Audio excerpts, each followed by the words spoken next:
Voilà, bonjour à tous. Je vais voir avec vous le module 3, donc l'ancien module 4, le module 3, qui parle d'équilibre statique global. Ou en tout cas, dans cette première vidéo, on va plutôt voir, dans un premier lieu, le concept d'équilibre limite.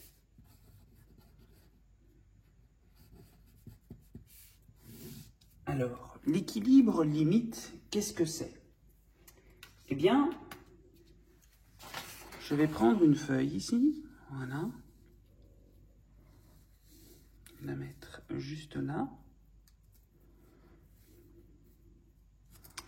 Et donc, cette feuille va me permettre de placer des repères.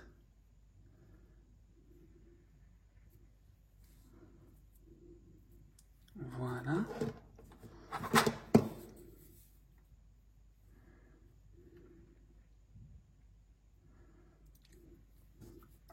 Voilà. Donc j'ai un système qui est sur deux appuis, donc une latte qui est un petit peu en porte-à-faux. Et cette latte, eh bien, je vois que si je lui rajoute un poids ici sur son porte-à-faux, eh bien, je vois qu'il y a un déséquilibre qui se crée. Donc ma latte va pencher vers la droite, tout simplement parce que j'ai rajouté un poids ici sur la droite qui va créer un moment, donc un moment autour de ce point d'appui. Donc si j'essaye de schématiser tout ça, j'ai un appui là, j'ai un appui ici, et puis j'ai un poids qui vient s'appliquer juste ici. Voilà. Alors, donc, qu'est-ce que ça provoque? Ça provoque un point de rotation haut.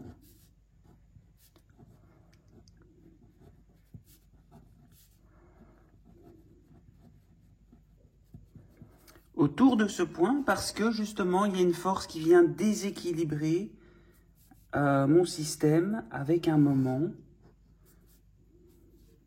Donc, un moment. Voilà. Alors, comment est-ce que je peux faire pour arriver à un statut d'équilibre dans mon système?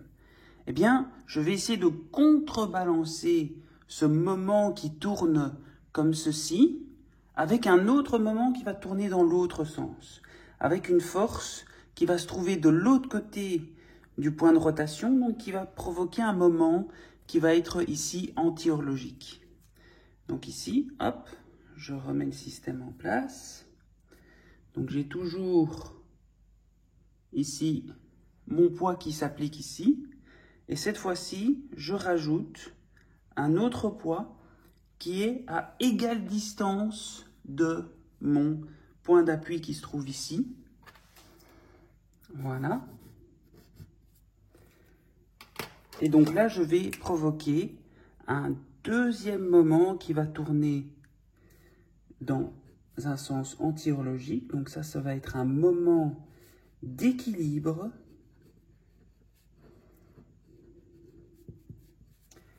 qui vient contrebalancer le moment de déséquilibre.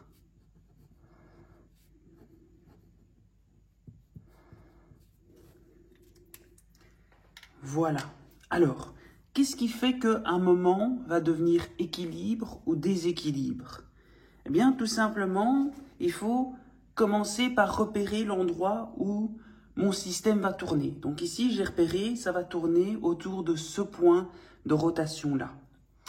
Et j'ai remarqué que toutes les forces qui vont être ici à droite, qui vont pousser vers le bas, vont créer un moment qui va tourner dans un sens horlogique de déséquilibre dans mon cas. Et toutes les forces qui vont se trouver à gauche, eh bien, ça va créer un moment d'équilibre qui va tourner, eh bien, dans un sens anti-horlogique.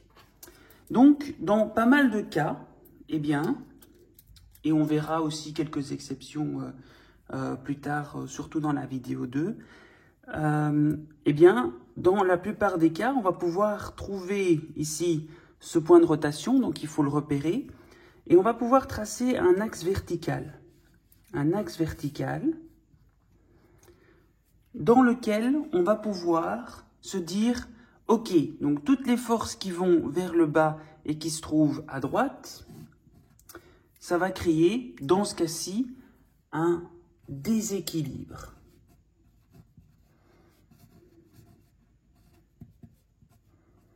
Et tout ce qui se trouve à gauche, vu que les forces vont en général vers le bas, eh bien, on va se dire que ça va être un moment d'équilibre. Même si, dans un cas général, il faut surtout se demander, ok, j'ai une force ou plusieurs forces qui vont créer un déséquilibre. Je vois que ce déséquilibre, ça tourne dans un sens. Quelles sont les autres forces dans mon système qui peuvent provoquer un moment qui va tourner dans l'autre sens? Donc ça, c'est le combat entre les moments de déséquilibre et les moments d'équilibre. Voilà, donc ça c'est l'équilibre limite, où j'ai vraiment un moment qui est le même, étant donné que le bras de levier ici pour les deux, eh bien, est à chaque fois le même. J'ai le même poids qui s'applique ici, et donc j'ai vraiment un équilibre limite autour de ce point qui vient se faire. Voilà. Alors, maintenant, plus concrètement, qu'est-ce que ça donne en formule? Eh bien, en formule, ça me donne que ceci, le moment d'équilibre,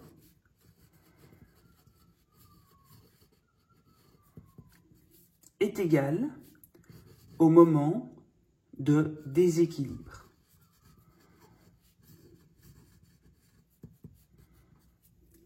Voilà. Et il peut y en avoir plusieurs, des moments. Donc c'est une somme de moments d'équilibre qui va être égale à une somme de moments de déséquilibre. Voilà. Alors, on va voir ça dans un exercice un peu concret, avec, par exemple, eh bien, pour revenir un petit peu à un système qui est... donc, ça, c'est une formule à retenir. Voilà. Pour l'équilibre limite. Voilà. On va imaginer un cas où on a des enfants. Voilà. On a des enfants d'un côté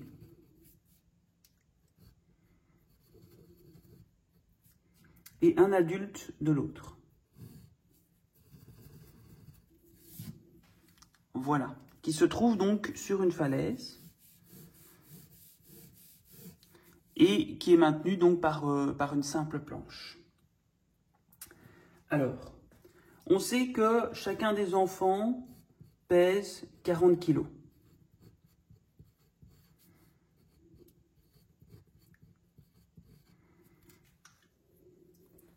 Et on sait aussi que,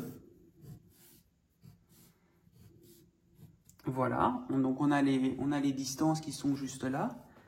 Alors, ici, on va se mettre donc 3 mètres, 3 mètres et 5 mètres. Voilà. Donc ça, c'est la position des enfants du bord de la falaise et de l'adulte. Voilà. Alors, dans cette question, on va se demander, ok, donc j'ai ce système-là, quel est le poids maximum, j'ai oublié un « et » ici, hop, quel est le poids maximum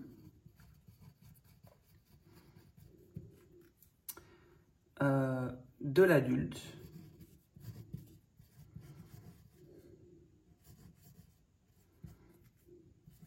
que peut supporter ce système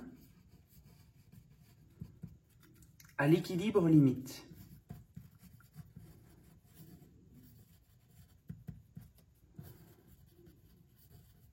Voilà.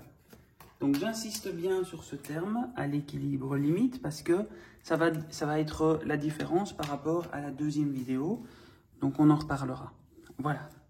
Ok, à l'équilibre limite. Comment je fais ça? Eh bien, je regarde un petit peu, je dois repérer où est-ce que va être mon point de rotation.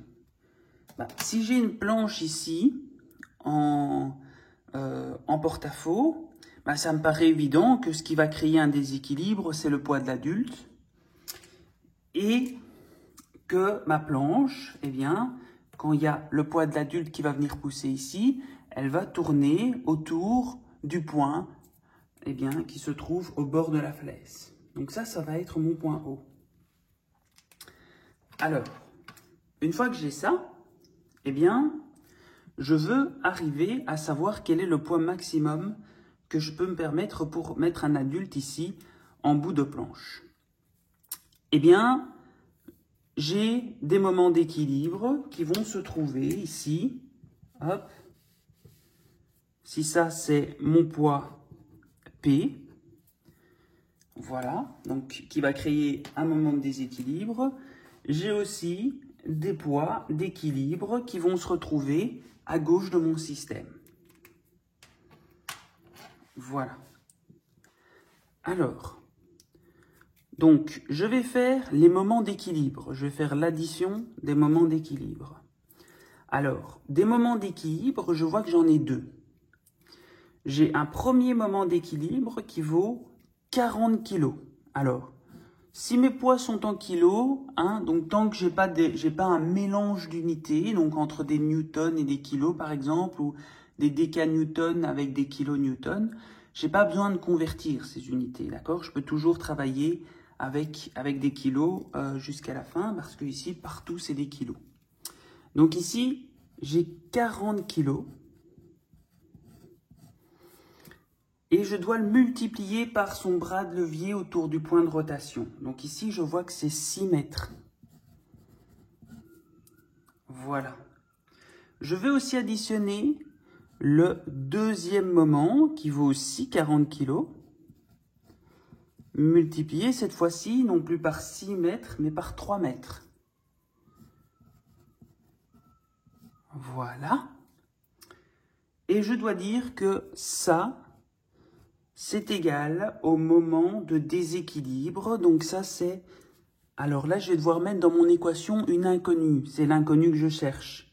L'inconnu P, c'est le poids, fois son bras de levier qui vaut 5 mètres. Alors, petite remarque ici. On aura bien remarqué que le moment P, il va tourner dans un sens horlogique. Donc normalement, ça devrait être négatif ici, mais ça n'a pas beaucoup de sens. D'accord? Donc, parce que ici, on va avoir tous des moments qui vont être anti-horlogiques, donc qui vont être positifs, et qui va donner un résultat égal à un résultat négatif. Donc, c'est pas très logique. Donc, dans ce type d'exercice, avec l'équilibre limite, on va considérer que tous les moments sont positifs. Voilà. Alors, donc j'ai ce calcul-ci. Ça me donne